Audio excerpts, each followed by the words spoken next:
Chers élèves, bonjour à tous, je suis contente de vous retrouver. Alors chose promise, chose due, je vous propose aujourd'hui un document de correction, en tout cas c'est une proposition parmi plein d'autres qu'on pourrait faire pour la correction du sujet de réflexion que nous avons initié en classe. Alors vous voyez un petit peu que je vous ai mis plein de couleurs. Je trouve que c'est plus facile de s'y repérer. J'ai remis les étapes de l'introduction grâce à vos camarades qui me les ont envoyées comme je l'avais demandé. Donc ça, c'est plutôt une bonne nouvelle.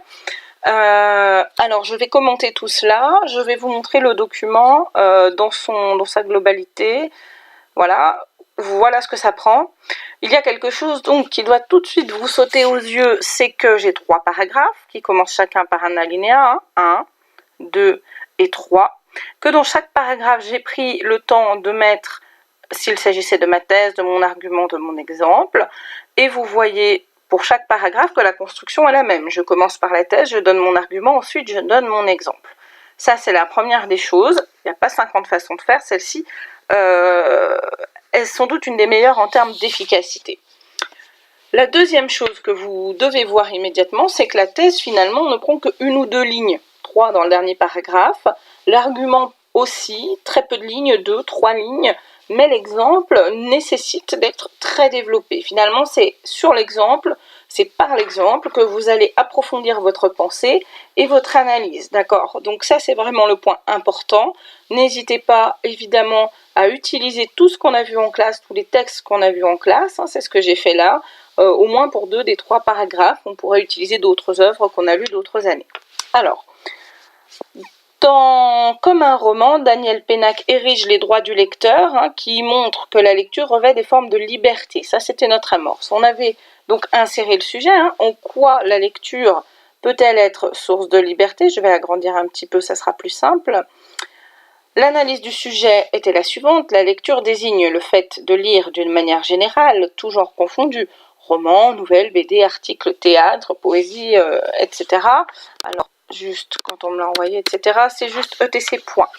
Le terme liberté ne dépend de rien d'autre que de soi-même quand on lit. Et là, on avait mis, je vous l'ai mise en rose, hein, la reformulation du sujet, qu'on appelle aussi problématique. Quelle liberté la lecture peut-elle procurer? Vient alors l'annonce du plan. Hein. La première liberté qu'offre la lecture, c'est celle de se projeter dans un monde. C'est parce qu'on, vous voyez que j'ai souligné ici, hein, j'aurais pu le mettre en gras d'ailleurs, je pense que c'est plutôt ce que je vais faire.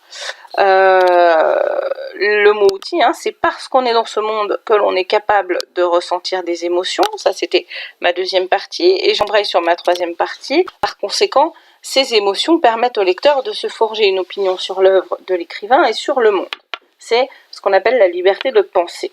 Bon, je saute 2 lignes. Je commence par un alinéa mon nouveau paragraphe et j'entame directement ma thèse. Donc, on évite le je, on évite le nous. Autant dire les choses très simplement. Hein. La première liberté qu'offre la lecture est celle de découvrir un monde nouveau qui peut être créé de toutes pièces par un auteur. Mon argument est le suivant. Cette création permet à l'auteur de susciter la complicité du lecteur, de l'intégrer pleinement à ce monde nouveau, en même temps qu'il le lui fait découvrir. Je développe ensuite mon exemple et je n'ai pas besoin d'alourdir mon propos en écrivant par exemple, ou pire, comme par exemple, prenons pour exemple ceci, cela. Non, ça ne sert à rien. Allez-y, donnez votre exemple directement. J.K. Rowling, lorsqu'elle écrit Harry Potter, présente d'emblée un monde magique avec des personnages qui se transforment et qui sont dotés de pouvoirs. Le professeur Dumbledore qui capte les lumières des réverbères, tandis que l'enseignante McGonagall se transforme en chat. Toutefois, le jeune Harry ignore tout de ses capacités de sorcier. Lorsqu'il apprend qu'il en est un, lorsqu'il découvre ce monde, il est le premier surpris de voir tout ce qui s'y passe. D'accord ? C'est ainsi que le lecteur découvre en même temps que lui la possibilité de voler sur un balai, de faire des potions, la cape d'invisibilité, hop, j'enlève le S que j'ai mis là, c'est l'étape cruciale de la relecture qui est indispensable. La cape d'invisibilité et autres créatures fantastiques. Or, si cette découverte s'accompagne d'émotions fortes pour le personnage, il en va de même pour le lecteur qui s'est identifié à Harry. D'accord ? Je mets en gras mon mot outil. Cela me permet, si vous voulez, de passer à mon deuxième argument, hein, mon deuxième paragraphe. On a dit que le lecteur s'est identifié à Harry. La plongée dans ce monde, hein, dans le monde créé par l'auteur, permet donc au lecteur de ressentir des émotions. Mon argument est le suivant, elles peuvent être de toutes sortes, tristesse, joie, culpabilité, doute, etc. Et elles permettent au lecteur de développer ses propres émotions en le rendant capable de plus d'empathie, c'est-à-dire apte à ressentir les émotions des autres dans la vie réelle. Je développe mon exemple. En lisant Le Grand Maulne, vous voyez que j'ai souligné le titre, c'est très important également. En lisant Le Grand Maulne, le lecteur est transporté dans la fin du XIXe siècle, c'est-à-dire dans un monde qu'il ne connaît plus. Cela lui permet d'appréhender les moyens de déplacement à l'époque, le mode de vie, mais plus que cela, le lecteur s'identifie à François Sorel, ce jeune garçon qui devient avec Augustin Maulne. Avec lui, il cherche le lieu de l'aventure extraordinaire qu'est Maulne. Avec lui, il s'éponne ses peurs, mais la complexité du roman offre au lecteur le même lecteur rit les enfants, mais il pleure avec eux également, comme lors de la mort ou lors du retour d'Augustin qui vient enlever sa petite fille à François. Je bascule donc vers mon troisième paragraphe en toute logique. Or, toutes ces émotions demandent au lecteur une exigence particulière. Il ne doit pas se laisser duper par ses sentiments, mais au contraire, faire preuve de discernement. Mon argument suivant, en effet, la lecture offre la vision d'un monde particulier au lecteur, mais c'est un monde sur lequel l'auteur amène à réfléchir.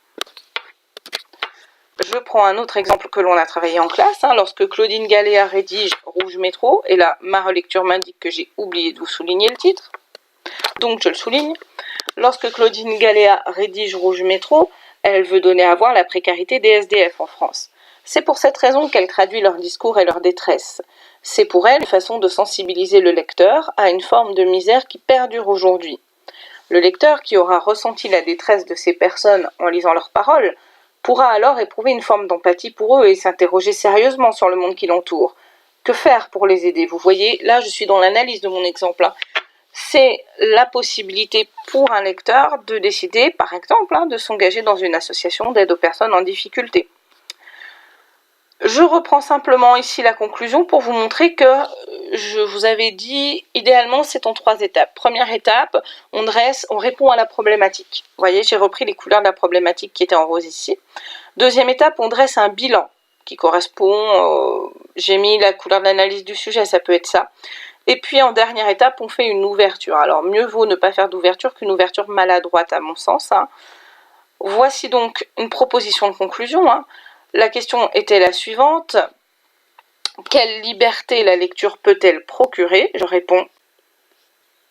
La lecture offre d'immenses libertés au lecteur. La première étant de pouvoir voyager dans le temps et dans l'espace pour découvrir des pays et des époques différentes, mais également dans des réalités différentes, comme celle offerte par la fantasy ou la science-fiction.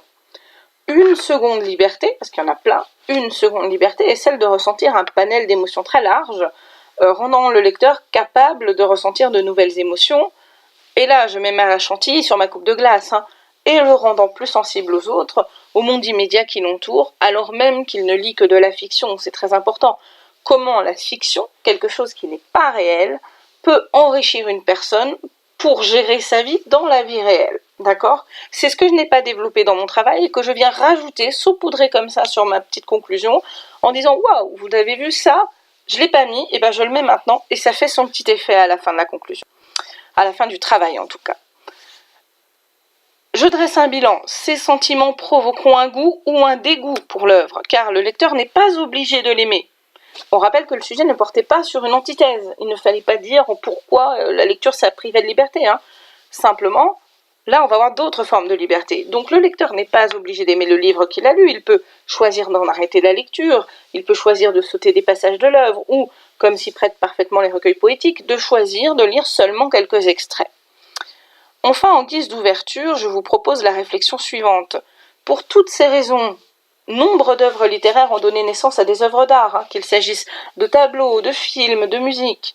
Il est important d'étendre sa liberté de lecteur jusqu'à connaître ses références de culture générale, je pense qu'on peut enlever les S, pour enrichir sa propre interprétation de l'œuvre lue, et je vais aller plus loin, et sa propre compréhension du monde. Voilà, je surligne en vert pour vous montrer que c'est bien toujours dans la même chose. Il est évident que c'est un exemple. Idéalement, en fin d'année, il faudrait que vous arriviez à faire ça. Évidemment, tout le monde n'y arrivera pas. L'idée, c'est vraiment de faire du mieux que vous pouvez dans la mesure du possible. Voilà. Donc, j'enregistre tout ça. Hop. Et maintenant, eh bien, je vous laisse relire à tête reposée. Je vous remercie pour les 10 minutes que vous m'avez accordées. Et puis, je vous souhaite un bon travail. À très bientôt.